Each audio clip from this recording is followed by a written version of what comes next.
So I have a very simple goal today. One goal, one objective, and that's to get you into a summer fragrance, a hit summer fragrance for about $20.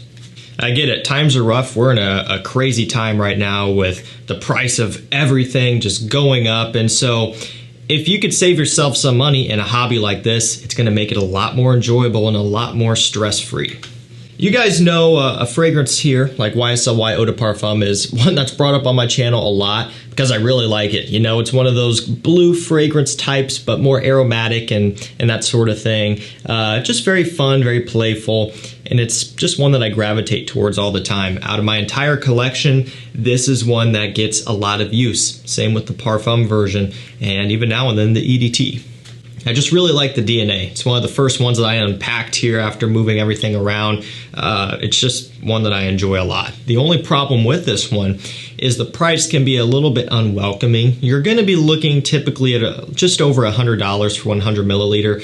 Now, when you factor everything in here, when you take a look at the quality and more importantly, the performance, $100 really doesn't seem so bad, and I do think it is a good investment. But if you can get into something that smells very similar, not exactly the same, but very, very similar for $20 for 100 milliliter, also an Eau de Parfum concentration, then we're definitely gonna be checking that out.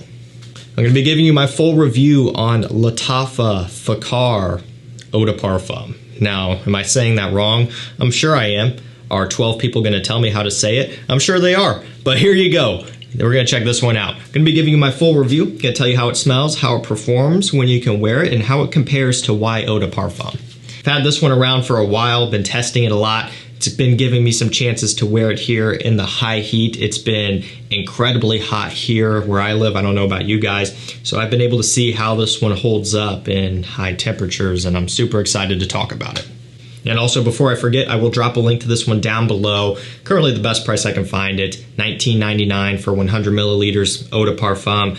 My guess is that it's not gonna be in stock for long, so don't sleep on it.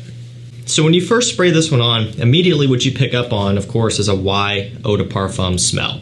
It's apparent right off the bat. Nice atomizers on these as well. The one thing that I do notice though, every time I spray it for the first time, is that it has a slight bit more of a mature smell, believe it or not. Yeah, a little bit more kind of, I don't know how to describe it, almost warm spicy, but not too warm.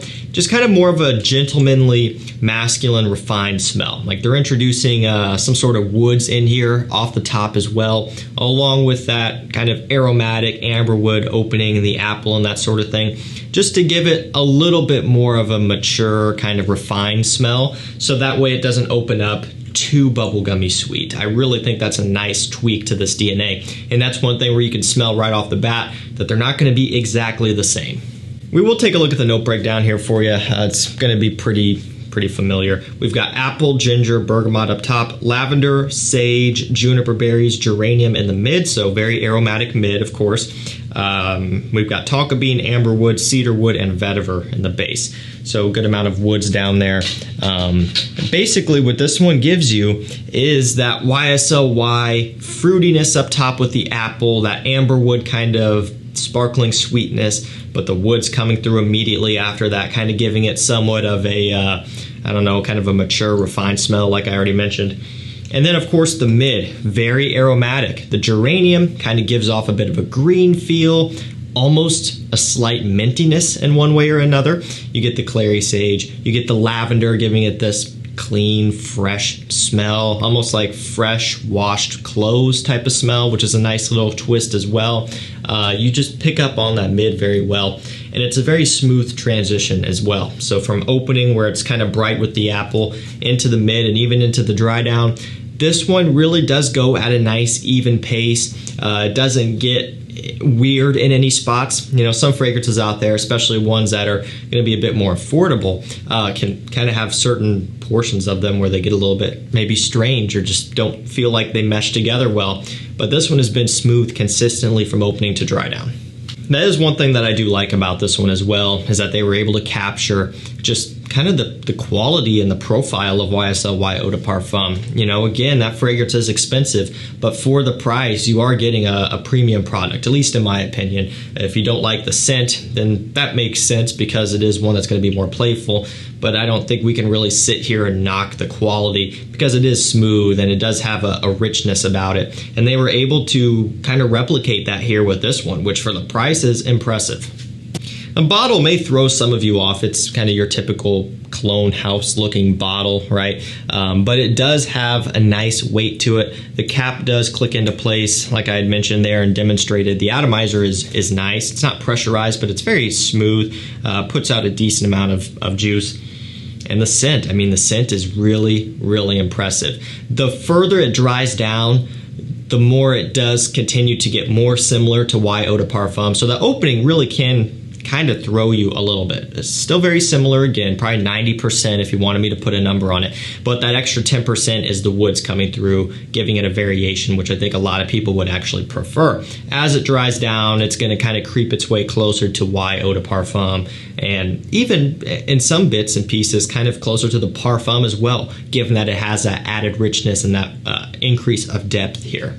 So let's go and talk about performance here. Longevity on my skin, it's been around 8-9 hours. Again, this is Eau de Parfum, and that's really solid.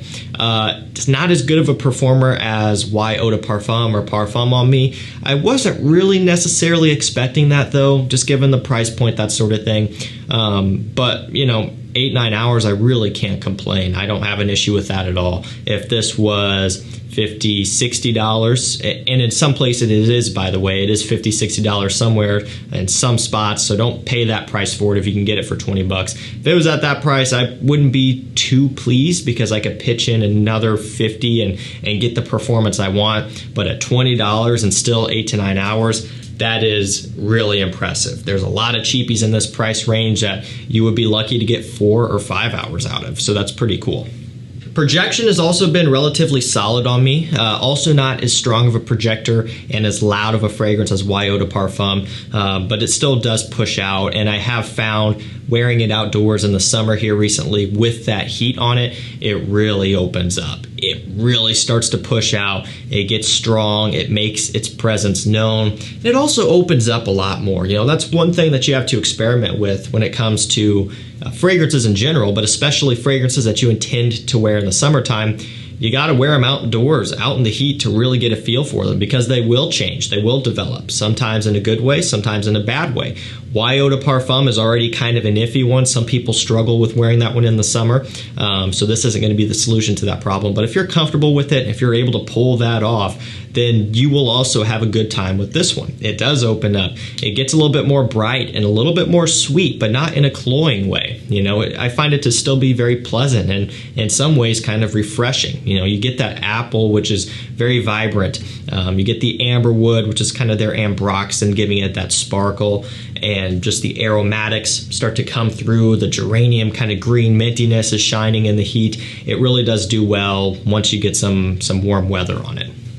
All around, I have to say I'm impressed with this one. I think they did a really good job. I like that it's not exactly one-to-one, and to be fair, no clone is really one-to-one. There's always going to be differences, right? Nothing is 100%. But I like that opening really does differentiate itself. I do also want to say that when you spray it up in the air, you might not notice that difference as much, but it's when you're applying it to your skin and you're smelling that opening off your skin.